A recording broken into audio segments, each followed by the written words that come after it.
Hi hello ಎಲ್ಲರಿಗೂ ನಮಸ್ಕಾರ. RCB versus Mumbai Indians ನಿನ್ನೆ ಪ್ರಮುಖ ಮ್ಯಾಚ್. ಈ ಒಂದು ಮ್ಯಾಚ್ ಒಳಗ ನಮ್ಮ RCB ತಂಡ ಲಾಸ್ಟ್ ಮೂಮೆಂಟ್ ಮಟನ ಈ ಒಂದು ಮ್ಯಾಚ್ ಅನ್ನ ತಗೊಂಡ್ ಹೋಗ್ತಾರ. ಲಾಸ್ಟ್ ಗೆಲ್ಲುವ ಹಂತಕ್ಕ ಈ ಒಂದು ಮ್ಯಾಚ್ ಹೋಗ್ತೈತಿ ಅಂತ ಯಾರು ಕೂಡ ಅಂದ್ಕೊಂಡಿರ್ಲಿಲ್ಲ.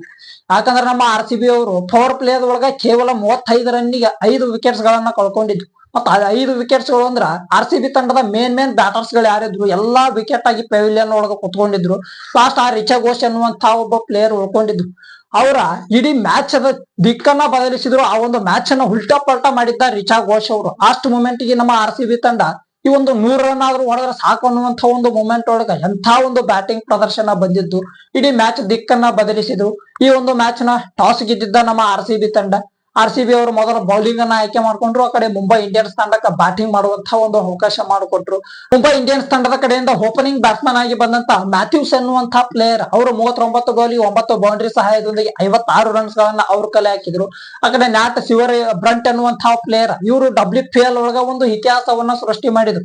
ಇದುವರೆಗೂ ಕೂಡ WPL ಒಳಗ ಒಂದು ಪ್ಲೇಯರ್ ಕೂಡ ಸೆಂಚುರಿಯನ್ನು ಹೊಡೆಯೋದಕ್ಕೆ ಆಗಿರ್ಲಿಲ್ಲ. 99 ರನ್ಸ್ ಒಳಗವರೆಗೂ ಕೂಡ ಬಂದು ಆ ಕಡೆ ಸೆಂಚುರಿಯನ್ನ ಕಂಪ್ಲೀಟ್ ಮಾಡೋಕ್ ಆಗ್ಲಾರ್ದ ವಿಕೆಟ್ ಆಗಿ ಹೋದಂತಹ ಪ್ಲೇಯರ್ಸ್ ಗಳಿದ್ವು. ಆದ್ರೆ ಇದುವರೆಗೂ ಕೂಡ ಒಂದು ಸೆಂಚುರಿ ಬಂದಿರ್ಲಿಲ್ಲ. ನಿನ್ನೆ ಆ ಬ್ರಂಟ್ ಎನ್ನುವಂತಹ ಒಬ್ಬ ಪ್ಲೇಯರ್ ಏನದಾರ ಅವರು ಮೊದಲ ಒಂದು ಸೆಂಚುರಿಯನ್ನ ಕಂಪ್ಲೀಟ್ ಮಾಡ್ಕೊಂಡು ಈ ಒಂದು WPL ಇತಿಹಾಸದೊಳಗ ಒಂದು ಹೊಸ ಚರಿತ್ರೆಯನ್ನ ಸೃಷ್ಟಿ ಮಾಡಿದ್ರು ಅಂತೇಳಿ ಹೇಳ್ಬೋದು. ಅದಾದ ಮ್ಯಾಗ ಆ ಕಡೆ ಹರ್ಮನ್ ಪ್ರೀತ್ ಕೌರ್ ಅವರು ಬಂದ್ರು. ಅವರೊಂದು 12 ಬಾಲಿಗೆ 20 ರನ್ ಅನ್ನು ಹೊಡೆದ್ರು. ಟೋಟಲ್ ಆಗಿ ಮುಂಬೈ ಇಂಡಿಯನ್ಸ್ ಅವರು 20 ಓವರಿಗೆ 4 ವಿಕೆಟ್ಸ್ ಗಳನ್ನ ಕಳ್ಕೊಂಡು 199 ರನ್ಸ್ ಗಳನ್ನ ಕಲೆ ಹಾಕಿದ್ರು. ಬರೋಬ್ಬರಿ 200 ರನ್ಸ್ ಗಳ ಟಾರ್ಗೆಟ್ ಅನ್ನ ನಮ್ಮ RCB ತಂಡಕ್ಕೆ ಕೊಟ್ಟು ಇನ್ನು ಈ ಒಂದು ಸ್ಕೋರ್ ಅನ್ನ ಚೇಂಜ್ ಮಾಡೋದಕ್ಕೆ ನಮ್ಮ RCB ತಂಡದ ಬ್ಯಾಟರ್ಸ್ ಗಳು ಬಂದು ಪ್ರಾರಂಭದೊಳಗ ಒಳ್ಳೆ ಬ್ಯಾಟಿಂಗ್ ಪ್ರದರ್ಶನ ಬರಾಯ್ತಿತ್ತು. ಅಲ್ಲಿ ಗ್ರೇಸ್ ಹ್ಯಾರಿಸ್ ಮತ್ತು ಸ್ಮೃತಿ ಮಂದನ ಅವರಿಗೆ ಚಲೋ ಬ್ಯಾಟಿಂಗ್ ಆಗ್ತಿತ್ತು. ಅಲ್ಲೇ ಬೌಂಡ್ರಿ ಎಲ್ಲ ಹೊಡೆದ ಒಂದು ಚಲೋ ಸ್ಕೋರ್ ಅನ್ನ ಇಟ್ಕೊಂಡಿದ್ರು. ಇದೇ ರೀತಿ ಒಳಗ ಪ್ರಯತ್ನ ಮುಂದುವರಿತಪ್ಪ ಅಂದ್ರೆ ನಮ್ಮ RCB ಅವರು 200 ರನ್ ಗಳ ಒಂದು ದೊಡ್ಡ ಟಾರ್ಗೆಟ್ ಅನ್ನ ಐತಿ. ಆ ಒಂದು ಟಾರ್ಗೆಟ್ ಅನ್ನು ಕೂಡ ಚೇಂಜ್ ಮಾಡಬಹುದು ಅನ್ನುವಂತ ಒಂದು ಎನರ್ಜಿ ಇತ್ತ.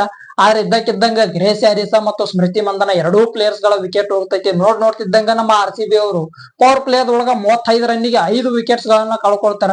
ಮತ್ತ ಅದಾದ ಮ್ಯಾಗ ಎಲ್ಲಾ ಅಭಿಮಾನಿಗಳಿಗೆ ಅನಿಸಿದ್ದೇನಪ್ಪಾ ಅಂದ್ರ ಈ ಒಂದು 200 ರನ್ ಗಳ ಟಾರ್ಗೆಟ್ ಅನ್ನ ಚೇಂಜ್ ಮಾಡೋದಲ್ಲ, ಆ ಒಂದು ಟಾರ್ಗೆಟ್ ಗೆ ಹತ್ರ ಹೋಗಿ ಸೋತ್ರ ಸಾಕು ಅನ್ನುವಂಗ ಇತ್ತು. ಯಾಕಂದ್ರ ಈಗ ಪಾಯಿಂಟ್ಸ್ ಟೇಬಲ್ ಒಳಗ ನಂಬರ್ 1 ಸ್ಥಾನದೊಳಗಿರುವಂತಹ ಟೀಮ್ ನಮ್ಮ RCB ತಂಡ. ಮತ್ತೆ ಈ ಒಂದು ಮ್ಯಾಚ್ ಅನ್ನ ಏನಾದ್ರು ಅಜಗಜಾಂತರ ವ್ಯತ್ಯಾಸದಿಂದ ನಾವು ಸೋತ್ರಪ್ಪ ಅಂದ್ರ ಅಲ್ಲಿ ನೆಟ್ ರನ್ ರೇಟ್ ಮೈನಸ್ ಒಳಗ ಬರ್ತೈತಿ. ನೆಟ್ ರನ್ ರೇಟ್ ಮೈನಸ್ ಒಳಗ ಬಂತಂದ್ರ ಪಾಯಿಂಟ್ಸ್ ಟೇಬಲ್ ಒಳಗ ನಾವು ಕೆಳಗಡೆ ಬರ್ಬೇಕಾಗ್ತೈತಿ ಅನ್ನುವಂತಹ ಒಂದು ಸಂಕಟ. ಆ ಒಂದು ಸಂದರ್ಭದೊಳಗ ನಮ್ಮ ಅಭಿಮಾನಿಗಳಿಗೆ ಅನಿಸಿದ್ದೇನಪ್ಪಾ ಅಂದ್ರ ರಿಚಾ ಘೋಷ ಮತ್ತು ಡಿಕ್ಲರ್ಕ್ ಅನ್ನುವಂತಹ 2 ಪ್ಲೇಯರ್ಸ್ ಗಳು ಇನ್ನೂ ಬ್ಯಾಟರ್ಸ್ ಗಳು ಉಳ್ಕೊಂಡಿದ್ದು. ಈ 2 ಪ್ಲೇಯರ್ಸ್ ಗಳಿಂದ ಆದ್ರೂ ಒಂದು ಚಲೋ ಪ್ರದರ್ಶನ ಬಂದ. ಆದ್ರ ಹತ್ರ ಹೋಗಿ ಸೋತ್ರ ಸಾಕು ಅನ್ನುವಂಗ ಇತ್ತ. ಇನ್ನು ಈ ಒಂದು ಪಂದ್ಯದ ದಿಕ್ಕನ್ನ ಬದಲಿಸಿದ್ದು, ಈ ಒಂದು ಮ್ಯಾಚ್ ಅನ್ನ ಉಲ್ಟಾ ಪಲ್ಟಾ ಮಾಡಿದ್ದೆ ಯಾರಪ್ಪ ಅಂದ್ರ ರಿಚಾ ಘೋಷ್ ಅನ್ನುವಂತಹ ಪ್ಲೇಯರ್. ಏನ್ ಅನಾಹುತ ಬ್ಯಾಟಿಂಗ್ ಪ್ರದರ್ಶನ ಅವರಿಂದ ಬಂದಿದ್ದು. ಅದೇ ಏನಾದ್ರು ಡಿಕ್ಲರ್ಕ್ ಅನ್ನುವಂತಹ ಪ್ಲೇಯರ್ ಲಾಸ್ಟ್ ಮೂಮೆಂಟ್ ಅವ್ರಿಗೂ ಕೂಡ ಇವ್ರಿಗೆ ಏನಾದ್ರು ಸಾಥ ಕೊಟ್ಟಿತ್ತಪ್ಪ ಅಂದ್ರ ಈ ಒಂದು ಮ್ಯಾಚ್ ಅನ್ನ ಫಿನಿಶ್ ಮಾಡುವಂತಹ ಒಂದು ಸಾಧ್ಯತೆ ಕೂಡ ಇತ್ತು. ಈ ಒಂದು ಮ್ಯಾಚ್ ಅನ್ನ ಗೆಲ್ಲುವಂತ ಸಾಧ್ಯತೆ ಕೂಡ ನಮ್ಮ RCB ತಂಡದ ಜಾಸ್ತಿ ಇತ್ತು. ಆ ಕಡೆ ಡಿಕ್ಲರ್ಕ್ ಅನ್ನುವಂತಹ ಪ್ಲೇಯರ್ ಅವರು ಕೂಡ ಒಂದು ಪ್ರಯತ್ನವನ್ನ ಮಾಡಾಕ್ತಿದ್ರು. ಯಾಕಂದ್ರೆ ದೊಡ್ಡ ಸ್ಕೋರ್ ನಾವು ಚೇಂಜ್ ಮಾಡಾಕತ್ತೀವಿ ಅಂದ್ರ ಸುಮ್ಮ ಸಿಂಗಲ್ ಡಬಲ್ ರನ್ ಗಳನ್ನ ಆಡಿದ್ರೆ ಸಾಧ್ಯ ಆಗಂಗಿಲ್ಲ. ನಾವು ಒಂದ್ ಸ್ವಲ್ಪ ಬೌಂಡ್ರಿ ಹೊಡೆಯುವಂತ ಪ್ರಯತ್ನ ಮಾಡುವ ಅನ್ನುವಂತ ಒಂದು ಯೋಚನೆ ಒಳಗ ಒಂದು 6 ಎತ್ತಾಕಕ್ ಹೋದ್ರು. ಆ ಕಡೆ ಬೌಂಡ್ರಿ ಲೈನ್ ಒಳಗ ಅವ್ರದ್ದು ಕೂಡ ಕ್ಯಾಚ್ ಆಯ್ತು. ಅವ್ರು ಒಂದು 20 ಬಾಲಿಗೆ 28 ರನ್ಸ್ ಗಳನ್ನ ಅವ್ರು ಕಲೆ ಹಾಕಿ ಔಟ್ ಆದ್ರು.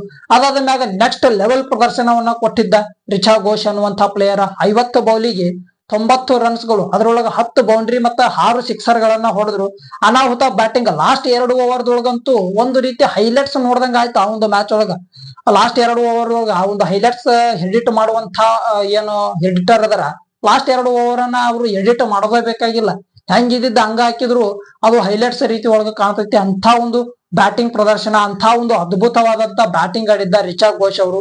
ಈ ಒಂದು ಮ್ಯಾಚ್ ಅನ್ನ ನಮ್ಮ RCB ಅವರಿಗೆ ಗೆಲ್ಲೋದಕ್ಕೆ ಆಗಲಿಲ್ಲ. ಯಾಕಂದ್ರೆ ಲಾಸ್ಟ್ 2 ಓವರ್ ಏನಿತ್ತು ಎಲ್ಲಾ ಬಾಲ್ ಅನ್ನು ಕೂಡ ಅವರು ಬೌಂಡ್ರಿ ಹೊಡಿಬೇಕಾದಂತಹ ಒಂದು ಸಿಚುವೇಶನ್ ಬಂತು. ಆ ಒಂದು ಸಂದರ್ಭದೊಳಗ ಅವ್ರಿಗೆ ಸಾಥ್ ಕೊಡೋದಕ್ಕೆ ಇನ್ನೊಬ್ಬ ಬ್ಯಾಟರ್ ಇರ್ಲಿಲ್ಲ. ಆ ಕಡೆ ಅಪೋಸಿಟ್ ಒಳಗ ನಾನ್ ಸ್ಟ್ರೈಕ್ ಒಳಗ ಇನ್ನೊಬ್ರು ಬ್ಯಾಟರ್ ಇತ್ತಪ್ಪ ಅಂದ್ರೆ ಅವ್ರಿಗೆ ಒಂದ್ ಸ್ವಲ್ಪ ಧೈರ್ಯ ಬರ್ತಿತ್ತು.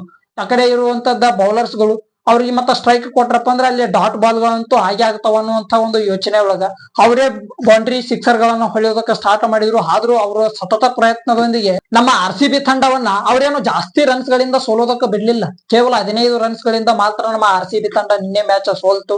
ಅಲ್ಲಿ ನೋಡ್ರಿ ನಮ್ಮ RCB ಅವರು 20 ಓವರಿಗೆ 9 ವಿಕೆಟ್ ಗಳನ್ನ ಕಳ್ಕೊಂಡ್ರು, 184 ರನ್ಸ್ ಗಳನ್ನ ಕಳ್ಕೊಂಡ್ರು.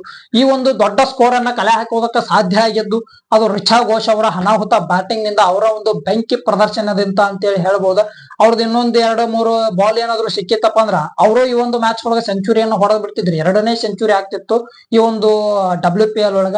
ಆದ್ರ ಅವರಿಗೆ ಅಲ್ಲೇ ಬಾಲ್ ಗಳು ಸಿಗ್ಲಿಲ್ಲ. ಮುಂದೆ ನಾಟ್ಔಟ್ ಪ್ಲೇಯರ್ ಆಗಿ 90 ರನ್ಸ್ ಗಳನ್ನ ಹೊಡೆದ್ರು. ಒಂದು ಚಲೋ ಪ್ರದರ್ಶನ ಅಂತೂ ನಿನ್ನೆ ರಿಚಾ ಘೋಷ್ ಅವರಿಂದ ಬಂತು. ಏಕಾಂಗಿಯ ಹೋರಾಟವನ್ನ ಕೊಟ್ಟ ನಮ್ಮ RCB ತಂಡವನ್ನ ಲಾಸ್ಟ್ ಮೂಮೆಂಟ್ ಮಟನು ಕೂಡ ಈ ಒಂದು ಮ್ಯಾಚ್ ಅನ್ನ ತಗೊಂಡು ಹೋದ್ರು. ಈ ಒಂದು ವಿಡಿಯೋ ಇಷ್ಟ ಆಗಿತ್ತಪ್ಪ ಅಂದ್ರೆ ಒಂದು ಲೈಕ್ ಮಾಡ್ರಿ. ಹೆಚ್ಚಿನ ಅಪ್ಡೇಟ್ಸ್ ಗಳಿಗಾಗಿ ನಮ್ಮ ಚಾನಲ್ ಅನ್ನ ಸಬ್ಸ್ಕ್ರೈಬ್ ಮಾಡ್ಕೊರಿ. ಮತ್ತ ಮುಂದಿನ ವಿಡಿಯೋದೊಳಗೆ ಸಿಗುಮಂತ. ನಮಸ್ಕಾರ.